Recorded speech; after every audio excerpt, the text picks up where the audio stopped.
Radio, le débat de la semaine.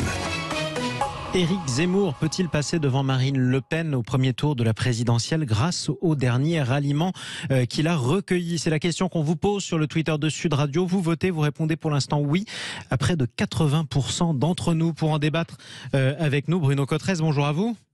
Bonjour. Vous êtes politologue, chercheur au CEVIPOF, et Gilbert Collard qui nous a rejoint aussi. Bonjour à vous Gilbert Collard.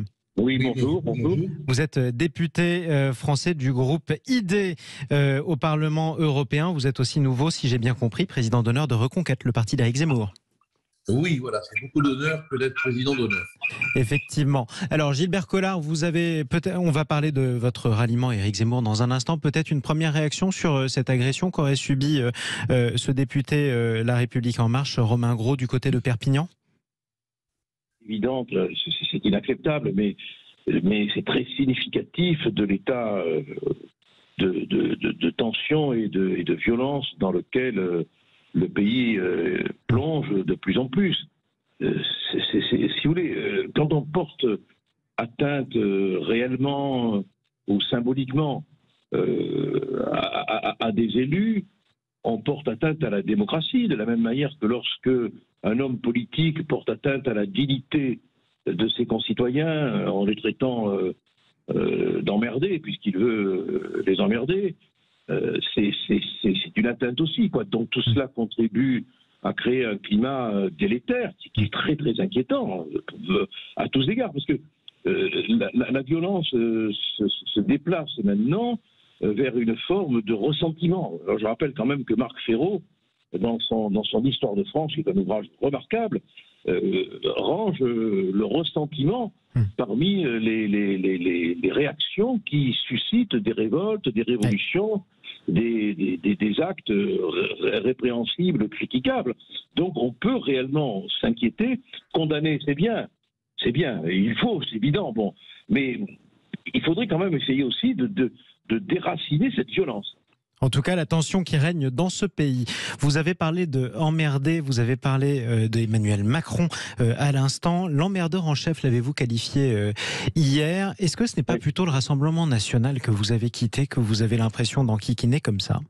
Oui, bon, c'est dommage, parce que moi, je ne suis pas du tout... Alors, on peut verser sur moi des tombereaux d'insultes, hein.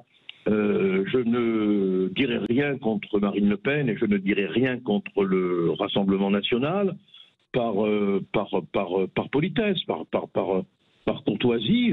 J'ai l'impression d'être plus que fidèle à mes idées en rejoignant Éric Zemmour, parce qu'il est, du point de vue des idées, beaucoup plus authentique. Voilà.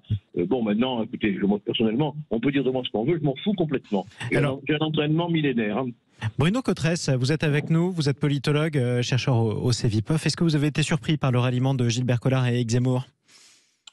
Pas fondamentalement surpris, parce qu'au fond, Gilbert Collard a toujours eu un positionnement vis-à-vis du Rassemblement national, un petit peu, il était député européen Rassemblement national, mais pas encarté au Rassemblement national, et on l'avait dit un petit peu on va dire avec une certaine distance avec Marine Le Pen depuis quelque temps. Je crois qu'il avait été écarté d'une instance du Rassemblement national, et au fond le thème sur lequel il rejoint Éric Zemmour est un thème sur lequel il est positionné depuis longtemps. Au fond, l'idée de dire il faut réunir, en tout cas rassembler une partie des droites ensemble, c'est un thème sur lequel Gilbert Collard s'est positionné de longue date. Donc c'est pas fondamentalement non plus une surprise. Gilbert Collard, vous étiez malgré tout secrétaire général du Rassemblement Bleu Marine pendant plusieurs années. Il y a longtemps, effectivement. Ouais. Mais vous étiez le symbole, justement, de ces ralliements de gens qui n'étaient pas du Front National historique au Front National à l'époque. Et vous finissez par le parti. Est-ce que c'est un échec dont vous faites le constat? Malheureusement, oui. Le Rassemblement Bleu Marine n'a pas fonctionné. Pas par la faute de Marine, par la faute de Florian Philippot, qui avait peur de perdre le contrôle. Et c'est dommage, parce que c'était un instrument qui aurait pu réaliser une certaine, je dis bien une certaine pour être modeste, hein, une certaine union des droites. On aurait pu y arriver, parce que ça avait bien fonctionné au début. J'avais pu réunir des gens très différents, mais malheureusement, un jour je me suis rendu au bureau du Rassemblement, et j'ai découvert un sac quasiment d'adhésions qui n'avaient pas été traitées, donc on l'a saboté. Et là, maintenant, avec le mouvement d'Éric Zemmour, on sent une vraie volonté, mais une vraie volonté de réunir les droites authentiques. Il n'y a pas de volonté d'agresser, ni d'être grossier à l'égard de qui que ce soit. Il y a une vraie volonté de servir et d'aller vers l'intérêt général. Je crois qu'on peut réussir l'union des droites. Je crois qu'on peut y arriver. Ce ne sera pas facile, bien sûr, mais on peut y arriver. En tout cas, je remercie le politologue qui a fait une analyse à laquelle j'adhère complètement. Il a tout à fait raison pour l'instant. Bruno Cotresse, qui est toujours avec nous d'ailleurs et à qui on va redonner dans un instant la parole. 0826 300 300. Bruno qui nous appelle de Béziers. Bonjour à vous, Bruno. Oui, bonjour à tous. Vous êtes sympathisant depuis de nombreuses années du Rassemblement National, même du Front National, je crois. Comment vous avez accueilli cette nouvelle ?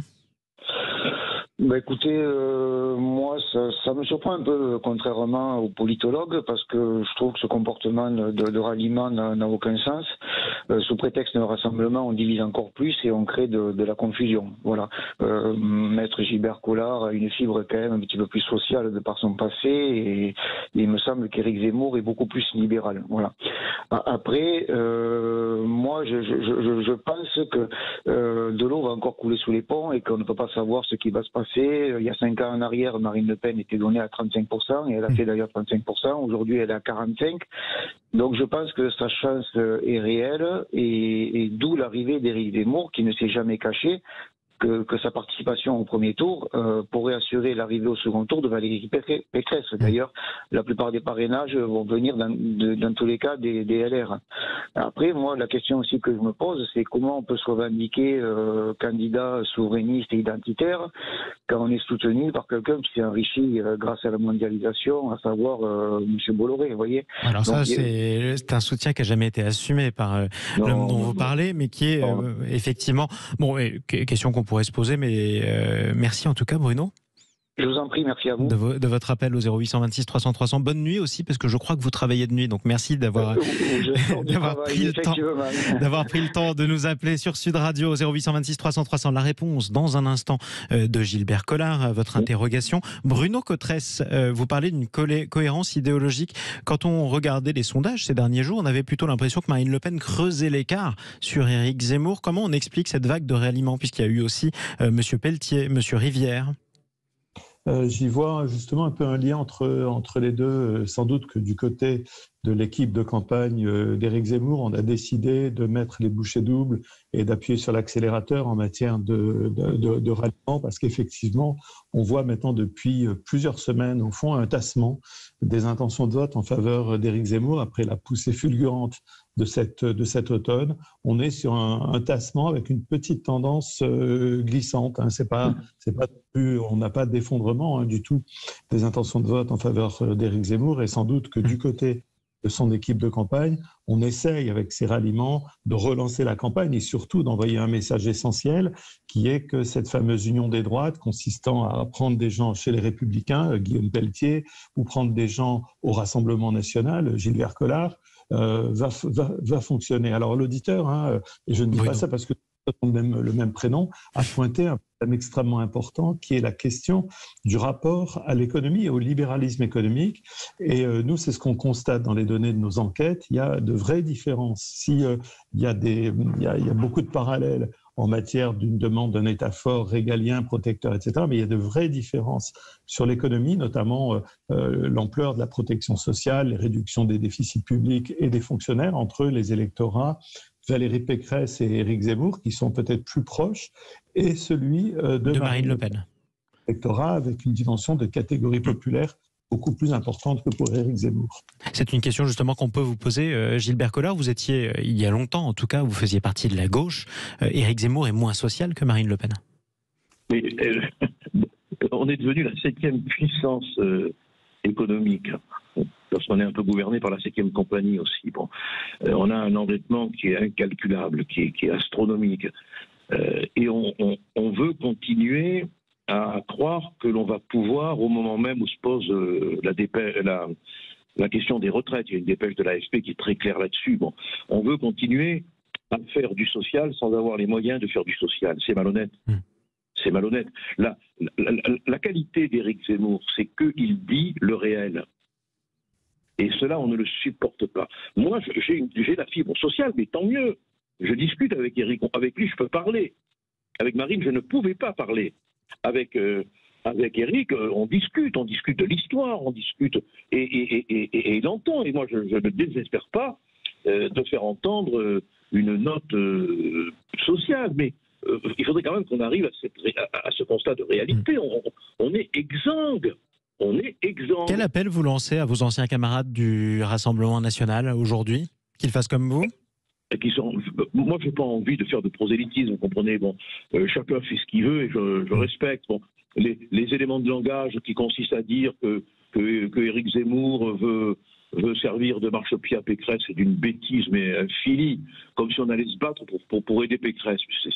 C'est absurde. Ce qui est vrai, en revanche, c'est que beaucoup de républicains nous rejoignent. Beaucoup. Et de plus en plus. Bon, parce qu'il y a un son gaulliste dans ce que dit Éric Zemmour. Il y a quelque chose qui est de l'ordre de la grandeur de la France. Voilà. C'est dans la construction architecturale de son verbe. Mais c'était aussi vrai chez De Gaulle et chez Malraux. Bon. Ça a été contesté aussi par quelques gaullistes historiques, vous en conviendrez quand même, oui, Gilbert Collard. Mais tout le monde conteste tout, c'est normal, bien sûr, mais ça serait une dictature sinon. Ça serait une dictature, bien sûr, et moi je trouve que qui me contredit m'enrichit, bien évidemment. Mais moi je dis à mes amis d'hier, qui sont toujours mes amis, mais qui sont pour eux, qui pour eux je suis devenu maintenant un ennemi, ce qui est absurde. Bon, je leur dis, écoutez, voyez où est la libération de la parole. Enfin, quand même, vous avez un homme qui a réussi à rendre incorrect le politiquement correct dans un pays qui est complètement sclérosé. C'est quand même pas rien. Bon, et puis il y a tout un discours destiné vraiment à réparer le pays. Bon, il est clair que si on a Mme Pécresse, ce ne sera pas le cas. Si on a M. Macron, ce ne sera pas le cas. Et Marine Le Pen, malheureusement, qui veut son tabouret dans le salon mondain de la politique, est en train de faire comme les autres. Merci Gilbert Collard. Nouveau président d'honneur du parti Reconquête, c'est le parti d'Éric Zemmour. Je rappelle que vous êtes toujours d'ailleurs député européen par définition. Merci à vous, Bruno Cotresse également. Politologue, chercheur au CEVIPOF. Merci à tous les deux d'être intervenus dans le débat de la semaine sur Sud Radio. On vous posait cette question sur le Twitter de Sud Radio. Éric Zemmour peut-il passer devant Marine Le Pen grâce à ses ralliements? Pour l'instant, sur Twitter, en tout cas, vous répondez plutôt oui à 82% d'entre vous.